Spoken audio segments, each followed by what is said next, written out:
Assalamualaikum warahmatullahi wabarakatuh. Kami dari kelompok 6 akan mempresentasikan hasil kerja kelompok kami, yaitu yang berjudul Audit Sumber Daya Manusia. Untuk kelompok 6 terdiri dari 3 anggota, yaitu saya, Nyai Intan Soleha, Bodi Adita Masutikno, dan Jepri Karisma. Kami dari kampus Universitas Dian Nusantara dengan mata kuliah Manajemen Sumber Daya Manusia dan dengan dosen Bapak Muhammad Al-Faruq AMM. Baiklah, langsung saja kita jelaskan untuk pengertian audit sumber daya manusia.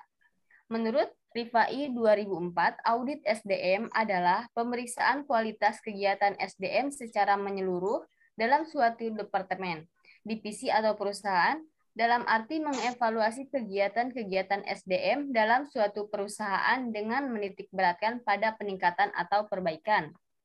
Sedangkan menurut Gomez Mejia 2001, audit sumber daya manusia merupakan tinjauan berkala yang dilakukan oleh Departemen Sumber Daya Manusia untuk mengukur efektivitas penggunaan sumber daya manusia yang terdapat di dalam suatu perusahaan. Manfaat audit SDM. Manfaat dari audit SDM ini secara lebih rinci yaitu mengidentifikasi kontribusi-kontribusi Departemen SDM terhadap perusahaan, meningkatkan citra profesional Departemen SDM, mendorong tanggung jawab dan profesionalisme yang lebih besar di antara karyawan Departemen SDM, memperjelas tugas-tugas dan tanggung jawab Departemen SDM, menstimulasi keragaman kebijakan dan praktik-praktik SDM, menemukan masalah-masalah SDM yang kritis, memastikan ketaatan terhadap hukum dan peraturan dalam praktik SDM, menyelesaikan keluhan-keluhan dengan berpedoman pada aturan yang berlaku, mengurangi biaya-biaya SDM melalui prosedur yang efektif, meningkatkan kesediaan untuk mau menerima perubahan yang diperlukan di dalam Departemen SDM, memberikan evaluasi yang cermat terhadap sistem informasi SDM. Tujuan audit SDM, menurut Rifai 2004, audit SDM bertujuan untuk menilai efektivitas SDM, aspek-aspek yang masih dapat diperbaiki, mempelajari aspek-aspek tersebut secara mendalam, menunjukkan kemungkinan perbaikan, serta membuat rekomendasi untuk pelaksanaan perbaikan tersebut. Baik, selanjutnya akan dijelaskan oleh Jepri Karisma. Baik, terima kasih Saudari Intan. Berikutnya pendekatan audit SDM. Ada 3 pendekatan utama dalam audit SDM yang umum digunakan, yaitu pertama, menentukan ketaatan pada hukum dan peraturan yang berlaku. Audit menekankan penilaian bagaimana perusahaan menetapkan berbagai aturan dan kebijakan yang secara internal berlaku di perusahaan. Apakah telah sesuai dengan aturan dan hukum yang ditetapkan pemerintah sebagai pemegang otoritas dan apakah setiap komponen dalam organisasi menjalankan aktivitasnya sesuai dengan aturan dan kebijakan tersebut. Yang kedua, mengukur kesesuaian program dengan tujuan organisasi, pemahaman terhadap tujuan perusahaan dan strategi pencapaiannya menjadi dasar dalam menyusun program setiap fungsi bisnis. Yang ketiga, menilai kinerja program. Proses audit di sini akan melakukan evaluasi secara komprehensif terhadap kinerja program yang telah direncanakan dan dilaksanakan oleh perusahaan. Berikutnya, objek audit SDM. Jika dirinci, objek yang dapat diaudit adalah sebagai berikut. Fungsi perencanaan seperti manpower planning, manpower recruitment, manpower fulfillment, dan sourcing kandidat. Fungsi pengembangan seperti training, development, coaching, dan mentoring. Fungsi pemeliharaan seperti industrial relation, corporate social responsibility. Fungsi informasi dan teknologi seperti personil database, sistem informasi manajemen SDM. Fungsi penghargaan dan penghukuman seperti compensation and benefit, reward, termination, punishment. Dan terakhir, fungsi peningkatan kerja seperti performance management system, pay for performance.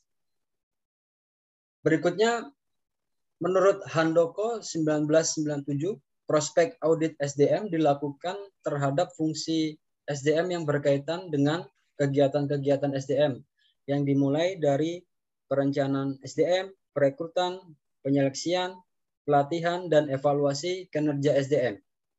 Ruang lingkup audit SDM dibagi ke dalam 3 kelompok sesuai dengan administrasi aset tetap pada umumnya, yaitu rekrutmen atau perolehan SDM mulai dari awal proses perencanaan kebutuhan SDM hingga proses seleksi dan penempatan. Pengelolaan atau pemberdayaan SDM meliputi semua aktivitas pengelolaan SDM setelah ada di perusahaan, dimulai dari pelatihan dan pengembangan sampai dengan penilaian kinerja karyawan. Terakhir, pemutusan hubungan kerja atau PHK karena mengundurkan diri maupun pemecatan akibat pelanggaran aturan perusahaan. Berikutnya, instrumen-instrumen audit sumber daya manusia. Dalam pengumpulan informasi tentang aktivitas-aktivitas SDM, ada beberapa instrumen yang dapat membantu dalam menghimpun data aktivitas sumber daya manusia, diantaranya wawancara, kuesioner, dan informasi eksternal. Berikutnya akan dijelaskan dengan rekan saya, Bodi Aditama. Silakan. Terima kasih, Saudara Jeffrey. Lalu dilanjutkan dengan kegiatan-kegiatan auditor. Ada 3 bidang utama yang difokuskan kepada audit sumber daya manusia, yang terdiri atas 1.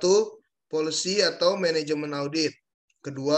Performance atau operasional audit, dan yang terakhir adalah financial audit. Selanjutnya adalah kerangka kerja audit. Kerangka kerja audit SDM menghubungkan pengelolaan SDM dengan tujuan bisnis perusahaan secara keseluruhan. Dalam hubungan ini, audit menilai dukungan SDM terhadap pencapaian tujuan perusahaan, komitmen perusahaan dalam memberdayakan dan melibatkan SDM, serta mengidentifikasikan permasalahan yang terjadi dalam hubungan tersebut dan merekomendasikan langkah-langkah perbaikan yang diperlukan. Selanjutnya, proses audit terdiri atas beberapa poin, diantaranya 1. Mengkomunikasikan gagasan dan makna audit SDM dan menekankan berbagai manfaat yang dapat diperoleh, serta mendapatkan dukungan manajemen puncak. 2. Memilih personalia dengan berbagai keterampilan dan menyusun tim audit, serta memberikan pelatihan yang dibutuhkan. 3. Mengumpulkan data dari berbagai jenjang, fungsi, dan unit yang berbeda dalam organisasi. Yang 4. Menyiapkan laporan audit bagi para manajer lini dan evaluasi departemen SDM. Yang 5. Membahas laporan dengan para manajer pengoperasian terkait yang kemudian menindaklanjuti hasil evaluasi. Dan yang terakhir, memasukkan berbagai tindakan korektif ke dalam proses penetapan sasaran operasi organisasi reguler. Lalu yang terakhir adalah langkah-langkah audit. Dalam audit SDM terdapat 5 tahapan yang hendaknya dilaksanakan, yaitu 1. Audit pendahuluan. 2. Review dan pengujian pengendalian manajemen atas program-program SDM. 3. Audit lanjutan. 4. Pelaporan. Dan 5. Tindak lanjut. Sekian hasil diskusi kami, kelompok 6. Saya, Bodi, Intan, dan Jeffrey memohon maaf jika ada penjelasan yang kurang lengkap. Bagi yang ingin bertanya, silakan berikan komentar di bawah ini. Terima kasih juga kepada Bapak Muhammad Al-Faruq yang telah memberikan waktu dan kesempatan untuk kami. Assalamualaikum warahmatullahi wabarakatuh.